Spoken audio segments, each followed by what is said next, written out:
is a medieval town.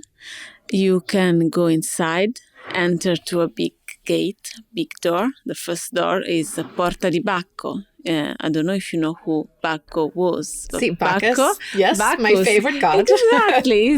He's my favorite god too.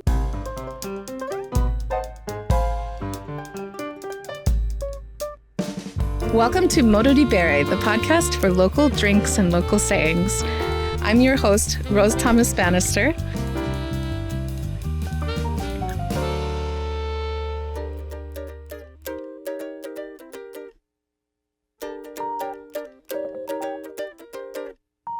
For today's episode, I interview representatives of the Consorzio of Vino Nobile di Montepulciano DOCG. I love to talk about this region because the wines are fantastic, but also because I've noticed many Americans being confused between Montepulciano the grape, popular particularly in the region of Abruzzo, and the wines of Montepulciano the town in Tuscany, which are based on Sangiovese. I met Andrea and Silvia from the Consorzio at a Vino Nobile tasting in New York City. To be able to interview them was a spontaneous opportunity, and we did not have an ideal location.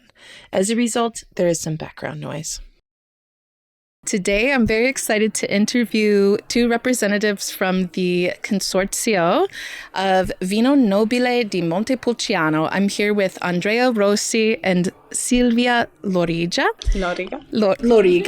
Silvia Loriga. Grazie. We just met here in New York at an event tasting for Vino Nobile di Montepulciano. And I'm very excited to speak with you because I think Vino Nobile di Montepulciano is a wonderful wine. And also I think it can be a confusing wine for people who, of course, know that Montepulciano is a grape that is grown in many places in Italy, but they may or may not realize that there's also a Sangiovese-based wine grown in the town of Montepulciano.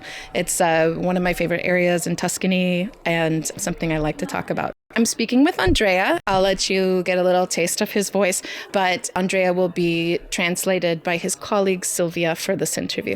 Andrea, tell me a little bit about Montepulciano. Why is it noble? Perché è nobile Montepulciano? È una lunga storia, direi. Si parla di vino a Montepulciano fin dal 1300.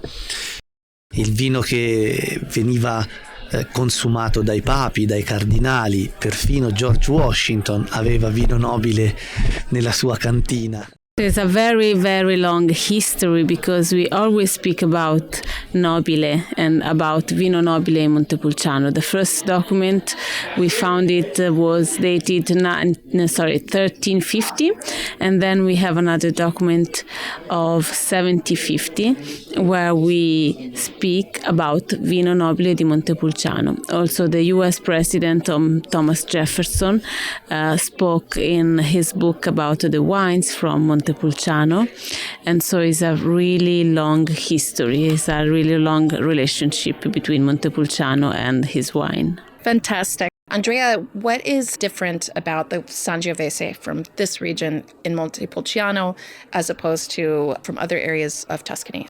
Il Sangiovese è il vitigno della Toscana, evidentemente. So, Montepulciano and in Tuscany, we always produce Sangiovese since the beginning. So it's the most famous grape in Tuscany. And for sure, there are so many differences between the different areas. So you can take as an example the area of Chianti Classico and the area of Brunello di Montalcino are really different. They always use Sangiovese for their wines, but they are different. But you can find those differences not only in such big area, but you can find very interesting difference also in a quite little area as Montepulciano has. In fact, if you consider the farthest area of Montepulciano, farthest from the city center called Vagliano, is one of the 12 Pieve. The wines you have there there are completely different than the wines you have in the area maybe close to the city center. So the difference between Sangiovese is possible, that they are possible to taste, to feel not only in all the Tuscany, but also if you can pay attention in a very small area. So I love this answer because the story in Italy is that there's always this incredible diversity. Really, you can just get more and more and more and more particular. So I'm not surprised at all that this is the answer. I want to talk with you more about the geological differences for sure in the soil and the climate about Montepulciano. But first, I want to ask the flavor in the wine. Let's be more general than is really correct for a moment and say, okay, you have some Sangioveses in a blind tasting. How do you choose the Vino Nobile? Are there flavors and aromas, structure that are more associated with the Sangiovese, a certain character? Sangiovese si distingue per esempio uno degli elementi è anche la potenza dei vini che vengono fuori a secondo delle zone. The Sangiovese is something really typical in Tuscany, and it's possible to find a very interesting characteristic, but it's not usual. It's not the best thing just to say the Sangiovese is red cherry, plump, and that's it. Because, as we told before, in Montepulciano we have several areas. It's not smart just to say one word for Sangiovese, because we have some clay soil, and the clay soil you can find some very characteristic taste for Sangiovese. So maybe it's a little bit mineral, and the color is also different. In some other areas we have sandy soil, so we have another type of wines. So it's not easy to understand or maybe to recognize this difference, but Sangiovese is a very territorial grape. So it's not easy to grow Sangiovese everywhere. It's not like some other grape like Cabernet or Merlot, so you can plant Cabernet or Merlot everywhere. It's not the same for Sangiovese. Sangiovese is very strictly related with the center of Italy. That's the particularity of the Sangiovese. Great. So let's talk about some of those subzones, because I think that Tuscany is so interesting as a microcosm of wine laws, not just Italian wine laws, but wine laws in general. It's one of the oldest, one of the places with the first named legally protected wine laws in the world. And so I love this history, but also the current moment, there are all these new subzones, and I learned recently about the new Pieve system, about the newly delineated subzones of the Vino Nobile area. So I'm really excited to spend some time educating myself and all of our listeners about this new system. Una lezione importante, direi qualcosa di meno. Intanto Silvia è stata più brava di me nel definire nella domanda precedente. Potrebbe. So we start to think about a new wine because we really believe in the potentiality of our Vino Nobile di Montepulciano. And for us, speak about difference is not something negative, but is something really positive. So we start to make a lot of study to find the area where we can have interesting difference. So in Montepulciano we have three kinds of Vino Nobile di Montepulciano. The Vino Nobile Annata, so is the regular one. Then we have the Vino Nobile Riserva, so that means 1 year more of aging. And now we have the third boy, the Vino Nobile di Montepulciano, Pieve. Pieve is the UGA. In Italy we call Uga UGA, but as you ask in the first questions, Montepulciano is elegance, is finest, so we don't want to use UGA, UGA is something not really elegant for us. That term that's for Chianti, right? Yeah. You've got your own system, Exactly. the Pieve system. But the UGA, I understand, is also new, and a new system of subzones for Chianti Classico. Yeah. In the past, Chianti, the larger area, had its own separate subzones, and it's actually very new, this UGA, this UGA. Yeah. But that's their subzones, and Exactly. you have your own area. Yeah. Now, what does it Pieve. mean, Pieve? Pieve is a church with fonte battesimale, so it's a place where you can have a sacrament. And we found in Montepulciano we have 12 Pieve at least.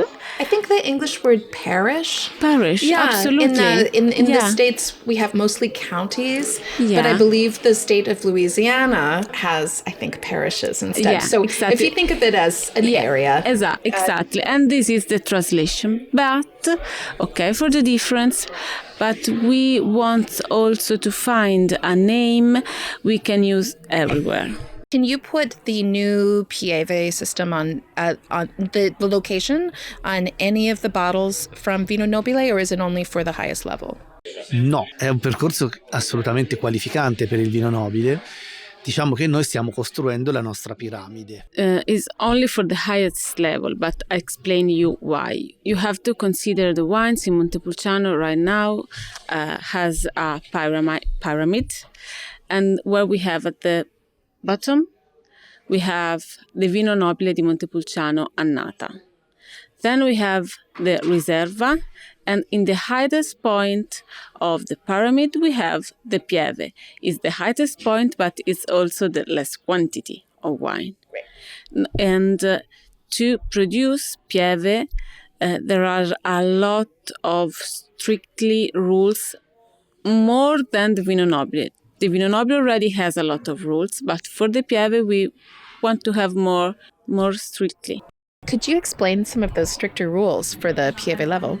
Sì, allora intanto nasce con una valorizzazione del Sangiovese, che è il nostro vitigno, quindi... Absolutely, yes. So the Pieve has really a lot of new rules. First of all, the grapes. In Nobile Base, in Nobile Annata, we have minimum 70% Sangiovese, but in the Pieve we have minimum 85% Sangiovese, and the other grapes allowed as only local or native grape, Canaiolo, Colorino, Mammolo. Moreover, Colorino only not more than 5%. Also, another important difference is the aging. The aging for the Pieve is 36 months and at least 12 months in a bottle. For the Riserva was at least 6 months. Another important rule is the quantity of grape we can produce directly in the vineyard is less than the Vino Nobile Annata. Another very important rules is in some chemical characteristic. And the most curious for me introduction we use is to have 2 different commissions. We always have a committee for the Vino Nobile di Montepulciano. They taste the wine and decide if that wine can be Vino Nobile di Montepulciano. But for the Pieve, before to go to the final committee, we have another very cattiva, very difficult, strict, exactly, internal committee who taste the Pieve. They are the first to decide if that wines can become Pieve. So the Pieve has to pass 2 different committees, and not only once, like in the Vino Nobile Annata or in the Riserva. This sounds like it's going to be a wine of amazing quality. Yeah, absolutely. My next question is, was it a contentious process to decide together as a region the borders of the new Pieve? Sì, è stato forse la cosa più difficile da affrontare, perlomeno. Il progetto più o meno l'avevamo. So absolutely yes, was very difficult. Was difficult since the beginning, but was also a very long moment for us. Not in the worst meaning of the the words, but was long. But this very interesting project needs time to arrive at the end. And the first idea was to come together in this direction. So yes, was difficult because we have in our Consorzio 80 winery inside the Consorzio, so it's not easy to think all in the same way. So yes, was difficult to find the final way to arrive here, but I think in a very big project like the Pieve project, we need to not to be in rush. We need to find our time, and we need to have time to speak with the colleague, with the producer. So it was a long and difficult project. We start to find a study about not only about the geological previous study. We find out the Catasto Leopoldino, so it's the Leopoldian study about our terroir, and we also study the land, the soil, and then we decide. So the Consorzio and the technical decide the border of the different area. At the end of this first step, we made at the Consorzio a big assembly with all the winery associated, and at the end, all the people decide, yes, go ahead with the Pieve project. Yes, we want to do the third Vino Nobile di Montepulciano, and Pieve is the right street. So it was something really difficult, also for the president, as he told, but for sure it was something really satisfying, absolutely. Yeah, satisfying in the end. Yeah, it sounds like it. In the history of making these distinctions between different zones, it can be very political, especially if a certain area gets more press, and then you're not in the hottest zone, and so I know some regions can be resistant to making these distinctions because it can be a really political process. So I congratulate you on coming to completion with these borders. You have this animal as your symbol, and I believe it's a griffin. And I don't know how to say this in Italian, but come si dice? Grifo. Why is a griffin the symbol of Vino Nobile? Allora, onestamente non so l'origine proprio iniziale del... So our griffin is very familiar for us. We don't know exactly when the idea of the griffin arrived in Montepulciano or inside the Consorzio, but the Vino Nobile di Montepulciano has as a symbol the griffin. It's not only the symbol of Vino Nobile, because the griffin is the symbol of Montepulciano, of the city of Montepulciano. So the griffin used in the city hall is a little bit different, not too much different, just a little bit. But we don't know exactly when the Consorzio start to use this symbol, but for sure we know the reason why. So the reason is also in our name, Vino Nobile di Montepulciano. We really believe the Vino Nobile doesn't exist without Montepulciano, and Montepulciano maybe exists without Vino Nobile, but for sure is a different Montepulciano. So the griffin is our symbol because we are really related to our territory.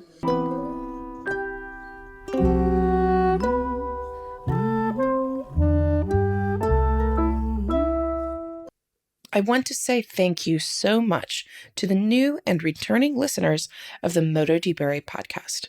I really enjoy learning local drinks and sayings and sharing what I learn with you. If you have a moment to tell a friend or colleague about the podcast, I'd really appreciate it. It's an easy way to support the work that I do. You can share the Modo di Bere Instagram page, where I share videos of local drinks and local sayings from Italy and from all around the world. You can share this podcast with them. And you can also write a review and give the show 5 stars on Apple Podcasts.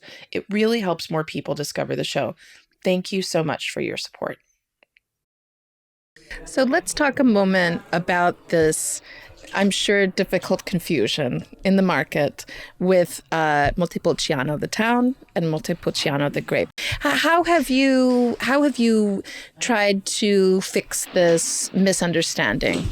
Per noi è chiaro, Montepulciano è una città, Vino Nobile di Montepulciano è evidente che è il vino di questa città. So thank you so much for your question. It's a very important information for us. It's a very important argument for us.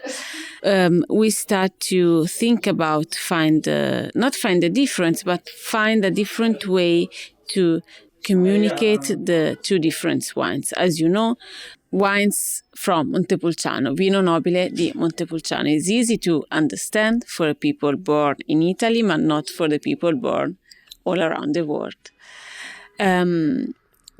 Also, there is the funny history behind the name Montepulciano for my colleague from Abruzzo, because I do not remember exactly when, in which time, but family Medici has a lot of vineyards in Tuscany, but they also have how can I say, a little house in Sulmona in Abruzzo, and they decide to move some plant of vines there.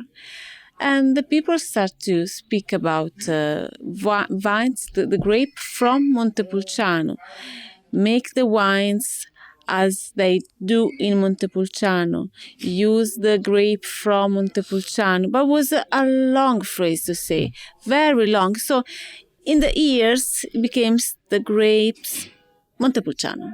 Just it. And the end was just Montepulciano. And here the born as the similar name, anzi, so not similar but equal name, but for completely different wines. So can I ask you, did they bring the Montepulciano grape from Tuscany to Abruzzo? Yeah, not they bring.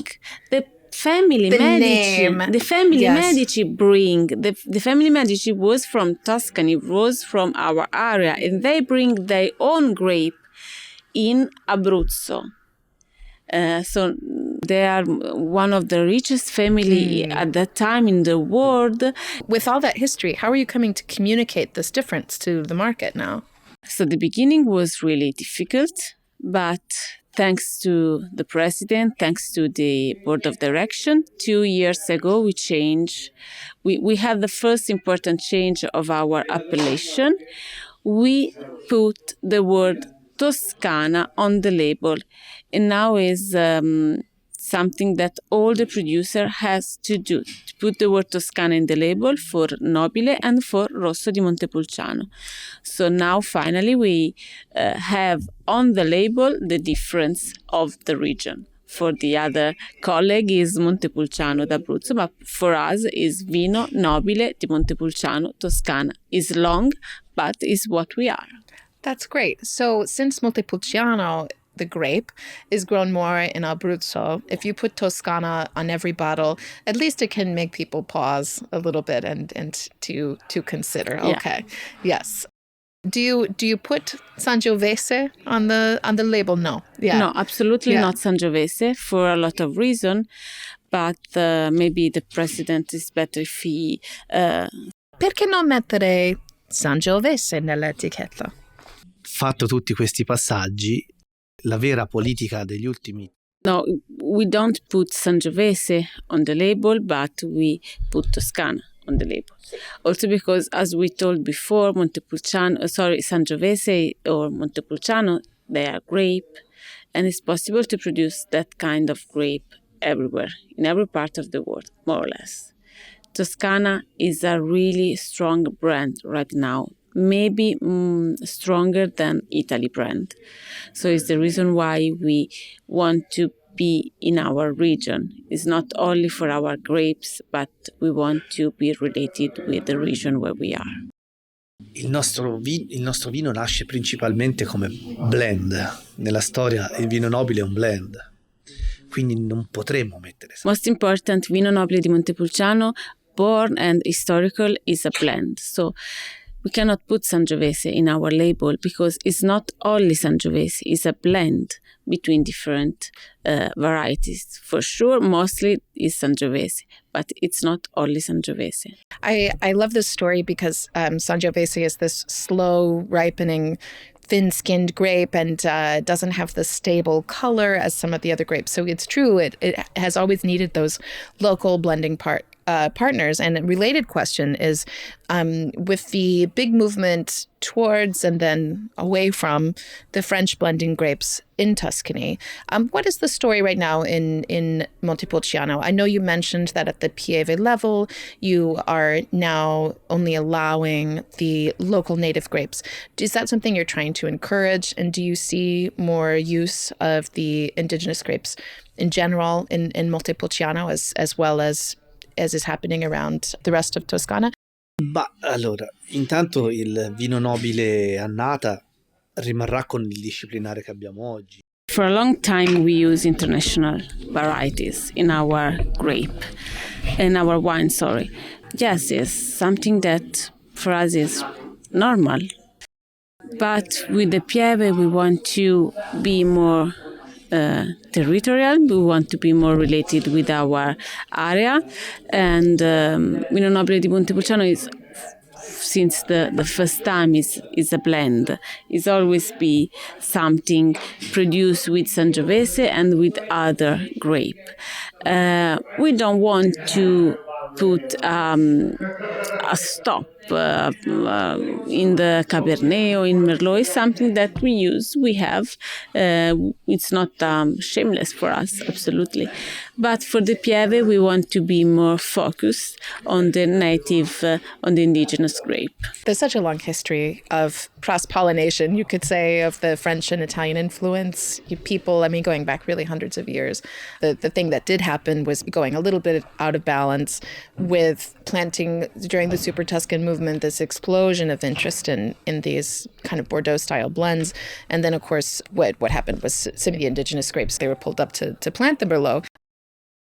I did not repeat the question in English at the time, but here I asked Andrea why the regulations limit the Colorino grape to only 5% of the blend for the new Pieve level.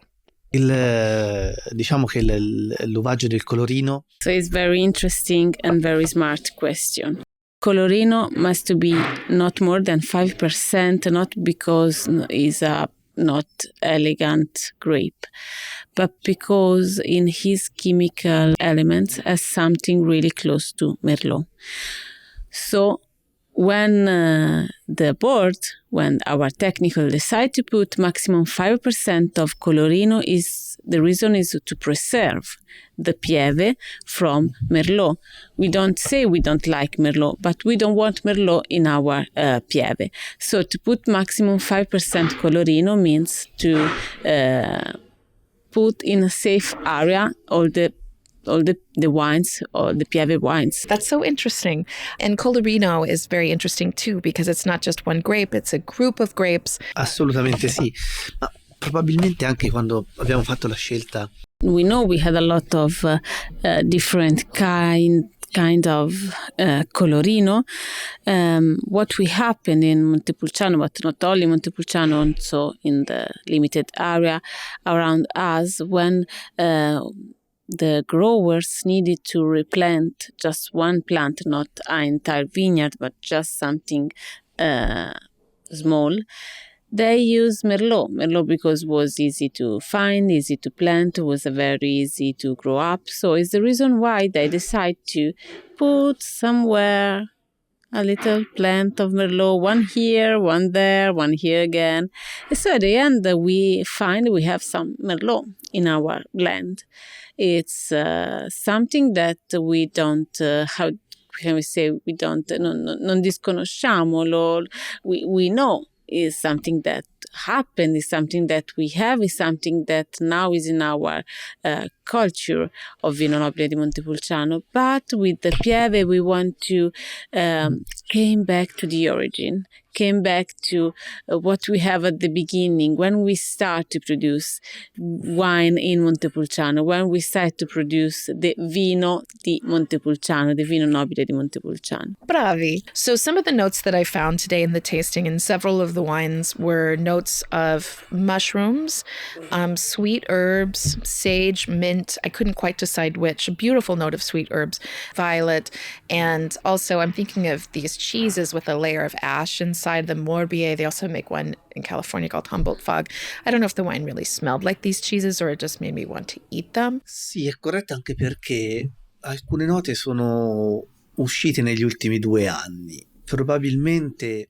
Yeah, for sure there are some aroma, some note that you can find in the Vino Nobile, but most curious is there are some note that we start to have since not a long time. We start to find out these kind of smells and aroma maybe in the vintage 2019 and 2020. We never have to forget the climate change. Also in Montepulciano, we have climate change. We can feel the change all around the world, and for sure also in Montepulciano, we have some difference. Our fortune is Montepulciano is height, is hills with the city center at the top, but is a height hills. So we have some central area, Argiano, Cervognano, Gracciano, there are also Pieve, but in that area we find a little change during the last few years. So this is the reason why speak about some typical note about Sangiovese or typical note about Vino Nobile di Montepulciano in this period maybe is not so easy, but for sure what you taste in the wines is something that is common to find in the Vino Nobile di Montepulciano right now. Can we talk a little bit about the town of Montepulciano? Sure. I have never been. I would really like to visit. What is the actual city like? So have you ever seen the Twilight movie? Ooh, I admit no. The Twilight movie was filmed in Montepulciano. Was a little bit changed for scenographic things, but Montepulciano is a beautiful city. It's my place where I born.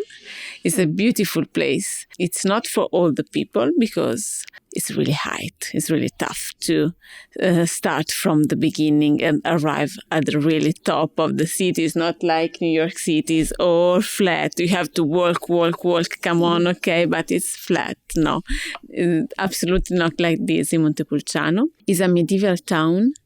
You can go inside, enter to a big gate, big door. The first door is the Porta di Bacco. I don't know if you know who Bacco was. See, Bacchus. Bacco, Yes, Bacchus, my favorite god. Exactly. He's my favorite god too. So you enter in the city center in the Porta di Bacco. Porta means door or gate. And you start to have a very beautiful walk up to the hills, and you have ancient palace, and you have ancient church, and you have very interesting shops, and you have maybe a bar, and you have a wine shop, and then again historical palace, and then you have to take a bottle of wine or water with you, maybe just to arrive at the end. And then maybe you walk in the street, you turn left, and wow, there is a beautiful view on the Val d'Orcia area.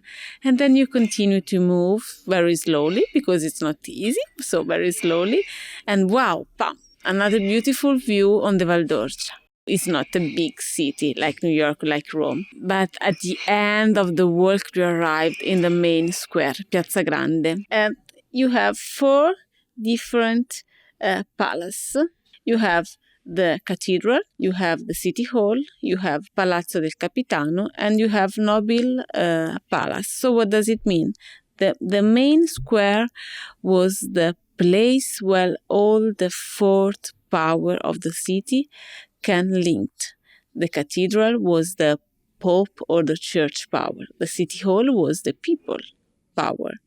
The Palazzo del Capitano was the Capitan Palace, so was the military power. And then we have Palazzo Tarugi or Palazzo Contucci, so they are noble family. Montepulciano was also the power of noble family. Not too far from the main square, you also find the fortress. The fortress is the really highest point of Montepulciano, where inside there are the offices of Consorzio del Vino Nobile. Our wine shop is something unique because you can arrive in the wine shop after the walk up to the hills, taste all the wines of Montepulciano, have a wonderful view on the Val d'Orcia, but I don't want to show you the surprise because there is a very curious floor. Because when we start to restore the fortress, we found ancient ruins under the floor. So you can see at the ancient ruins in our Enoliteca, and you can see Etruscan ruins, Roman ruins, taste Vino Nobile, have a view on the Val d'Orcia, and feel something that I can explain. What are we doing here? Let's Yeah, go. let's go. Ah, wow. E come si dice andiamo in Montepulciano? Andiamo. Andiamo.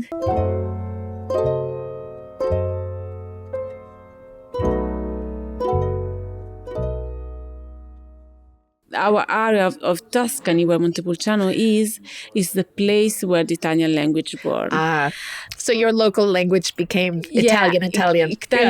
Good. Yeah, we don't have any Like a dialect. Yeah, we don't have your a dialect one. Exactly. I have just one word in my mind.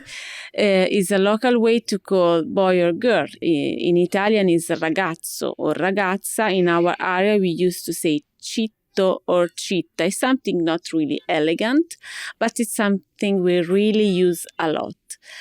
Just one word, I think it doesn't important. Do you use this just for children, or do you also use it as an informal greeting for informal people greeting, of any age? Every age. Yeah. Hey, girl. Hey, guy. Yeah. Hey, guy. Hey, you. Let's go. Exactly. So, I know in a lot of places, there's a different way to say, hey, you. Let's go get a drink. We always say ciao, andiamo. Andiamo. Okay, let's go, andiamo. Yeah. Andiamo. Okay. All right. Yeah. So you're dialect one, and so it's not a dialect anymore. Exactly. So I don't want to forget to talk a little bit about the other wine. Besides the Vino Nobile, we have also a different DOC, correct? Rosso di Montepulciano, based on Sangiovese. Absolutely, yes. Our lovely Rosso di Montepulciano is a DOC based on Sangiovese. Is easy. It's easy, our Rosso di Montepulciano. It's fresh. It's something you can have every single day. It's something that we used to have every single day in our house. It's something fresh. It's something younger. It's something that it's very popular.